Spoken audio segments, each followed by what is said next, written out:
Welcome to Injili Media.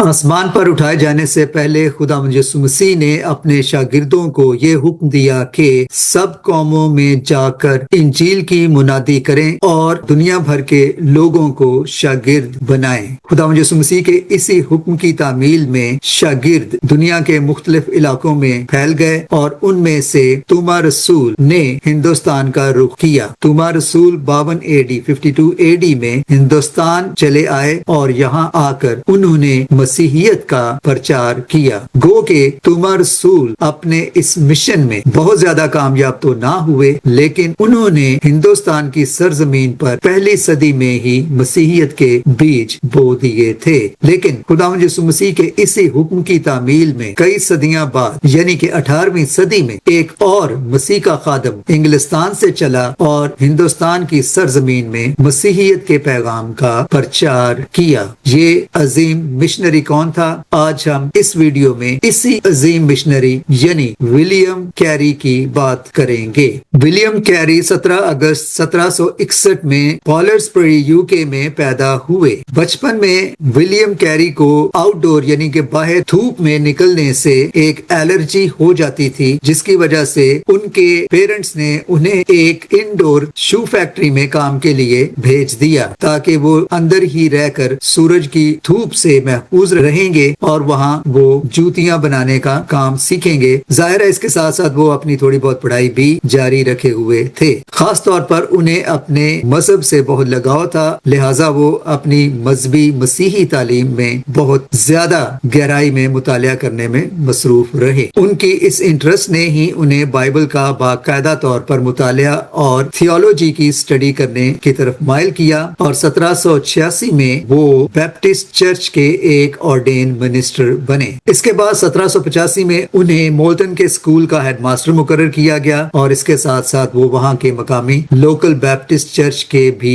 Pastor के तौर पर काम करते रहे। इसी दौरान उन्होंने अपने साथ कुछ और मिनिस्टर्स को मिलाया और उन्होंने मिलकर एक मिशनरी सोसाइटी का कयाम किया, जिसका मकसद ये था कि वो दुनिया के उन इलाकों में जाकर मसीहियत का पैगाम पहुंचाएं जहां अभी तक इंजील की खुशखबरी की मनादी नहीं हुई। इसी असना में विलियम कैरी ने एक किताब लिखी जिसका मकसद ये था कि वो लोग जो दुनिया भर में मिशनरी बनकर जाना चाहते हैं उनके लिए एक गाइड या एक रहनुमा असूलों की किताब मुरतब की जाए जो उनके लिए रहनुमाई कर सके कि किस तरह से गैर अक़वाम में जाकर मसीहियत फैलाने का काम करना है। 1793 में विलियम कैरी अपनी बीवी और 2 बच्चों के साथ इंग्लिस्तान से एक शिप में सवार हुए ताकि वो इंडिया जा सकें। लेकिन चूंकि ईस्ट इंडिया कंपनी जो कि उस वक्त बरतानवी साम्राज्य की हुक्मरान थी, उन्होंने विलियम कैरी को ऐसा करने से मना किया क्योंकि उनका मकसद इंडिया को अपनी एक कॉलोनी के तौर पर रखना था, ना कि वहां मसीहियत का पैगाम फैलाना था। लिहाजा विलियम कैरी और उनकी बीवी और बच्चों को आइल ऑफ वाइट के जजीरे पर उतार दिया गया, जहां तकरीबन 2 माह बाद एक और शिप जो कि डैनिश शिप थी और इंडिया जा रही थी, उसके कप्तान ने उन्हें अपने साथ सफर करने की इजाजत दी, तो वो बिलाखिर हिंदुस्तान पहुंच गए। बंगाल यानी कोलकाता पहुंचने के बाद विलियम कैरी ने वहां सरवाइव करने के लिए अपनी जेब से ही खर्च करना शुरू किया, लेकिन जल्द ही वो अपने अखराजात पूरे करने में नाकाम होने लगे। लिहाजा उन्होंने मिदनापुर की एक इंडिगो फैक्ट्री यानी कपड़ों को नीला रंग करने वाली एक फैक्ट्री के मालिक से राब्ता किया, जिन्होंने उन्हें उस फैक्ट्री का मैनेजर मुकर्रर कर दिया। इस फैक्ट्री में वो 6 साल तक काम करते रहे, लेकिन साथ साथ उन्होंने बंगाली सीखी और बंगाली जुबान में बाइबल मुकद्दस का तर्जमा करना भी शुरू कर दिया। इंडिया में रहते हुए उनके माली हालात कभी भी कोई बहुत अच्छे नहीं थे, क्योंकि वो जो पैसा कमाते वो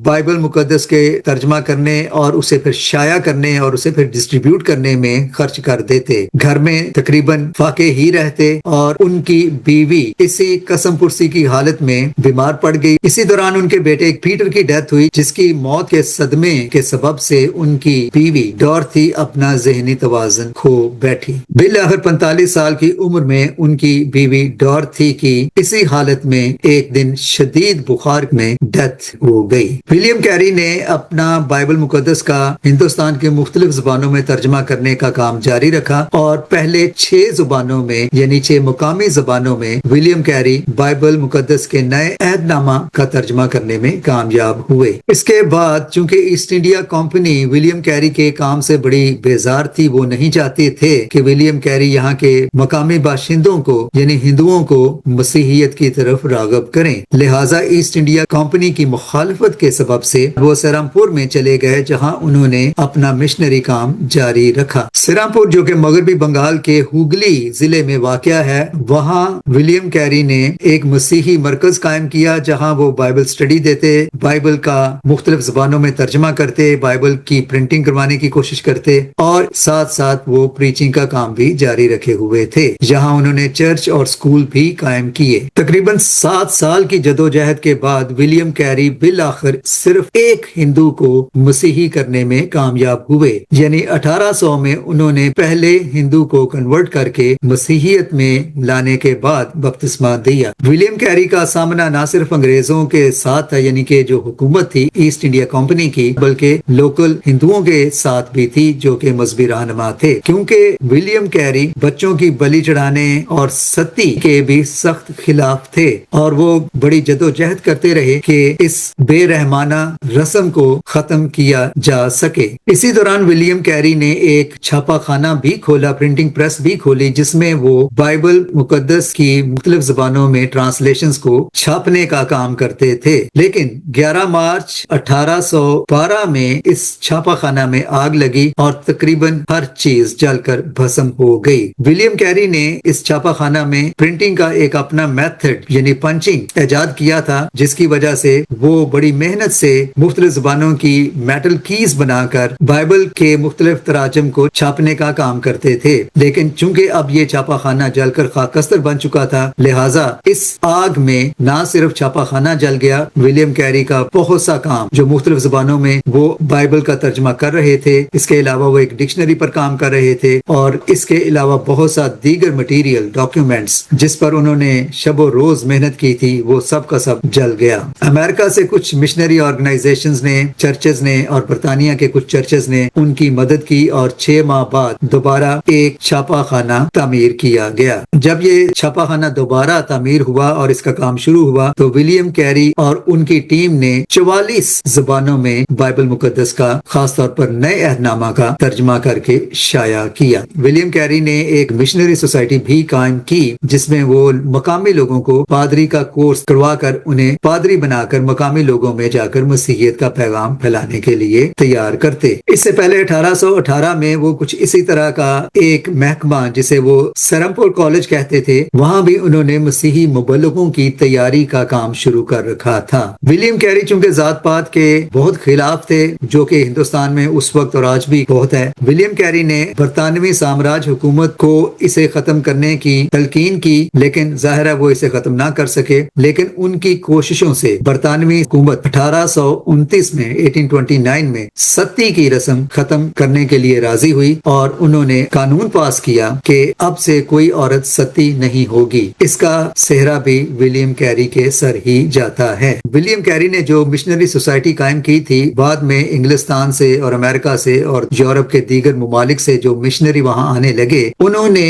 بہت زیادہ ڈیمانڈز کرنا شروع کر دی کہ ہمیں الگ گھر چاہیے، نوکر چاہیے، یہ سہولت چاہیے، وہ سہولت چاہیے، جیسا کہ آج کل کے مشنریوں کا رویہ ہے۔ لیکن ولیم کیری ان کے اس رویے سے بڑے دل برداشتہ ہوئے اور انہوں نے انہیں بتایا کہ مسیح کے نام کی خدمت کرنی ہے تو انہیں میری طرح ہی یعنی ان کی طرح کرنا ہوگی۔ اس ساری صورتحال سے بیزار آ کر ولیم کیری نے بالآخر خود کو اس تمام مشنری سوسائٹی سے، جو کہ انہوں نے خود قائم کی تھی، خود کو الگ کیا اور وہ الگ تھلگ اپنے گھر میں رہ کر ہی بائبل مقدس کے مزید تراجم کرتے رہے اور وہاں لوکل چرچز میں جا کر جو انہوں نے خود قائم کیے تھے منادی کا کام کرتے رہے۔ ولیم کیری نے چونکہ کوشش کی تھی کہ کسی طرح سے ذات پات کے نظام کو ختم کیا جا سکے، اس مقصد کے لیے انہوں نے एक शूद्र तबके से ताल्लुक रखने वाली लड़की का उसे मसीहियत में लाने के बाद एक ब्राह्मण लड़के के साथ जो मसीहियत कबूल कर चुका था, दोनों की शादी की और एक मिसाल कायम की कि मसीह में ना कोई ब्राह्मण है, ना कोई शूद्र है, ना कोई बड़ी जात का है, ना कोई छोटी जात का है। 1809 में विलियम कैरी बाइबल मुकद्दस का बंगाली जबान में मुकम्मल तर्जमा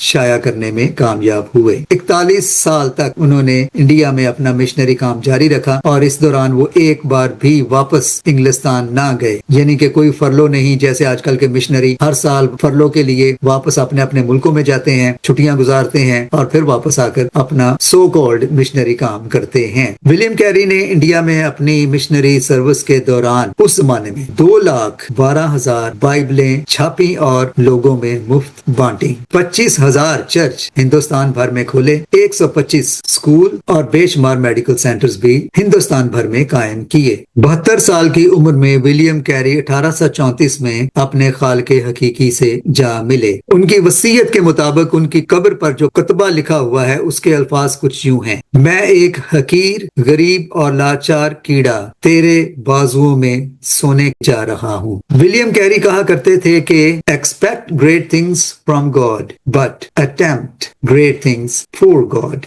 हमें खुदा से बड़ी बड़ी बातों की, बड़े बड़े मोजों की तवक्को होनी चाहिए, लेकिन हमें खुद भी खुदा के लिए बड़े बड़े काम करने के लिए तैयार रहना चाहिए। विलियम कैरी का मानना था कि इंडिया एक सोने की कान है और मैं इस कान में उतरूंगा अगर कोई मेरी रस्सियां ऊपर पकड़ के रखेगा और मैं इस कान से बहुत सोना निकालूंगा। तो इस सोने को निकालने के लिए वो हिंदुस्तान पहुंच गए। सोने से मुराद आप समझ ही सकते हैं। विलियम कैरी ने अपनी जिंदगी में 700 हिंदुओं को मसीही किया। ये कोई बहुत बड़ा फिगर नहीं है, लेकिन उनके उस सोने की कान में उतरने के बाद वो सोने की कान, वो 700 नहीं बल्कि 7 लाख, बल्कि कई लाख कॉन्वर्ट्स उस सोने की कान से निकल चुके हैं। तो 1793 में उस सोने की कान में उतरने वाला विलियम कैरी बिल आखिर 9 जून 1834 में मसीह में सो गया, लेकिन जिस कान में वो उतरे थे उस कान पर आज भी बाहर रस्सी लटक रही है, लेकिन आज उस रस्सी से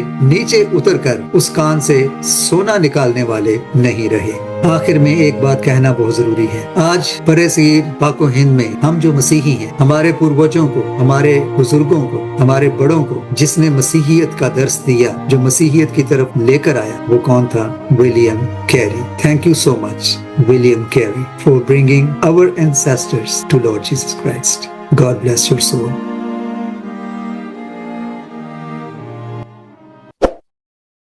Thanks for watching.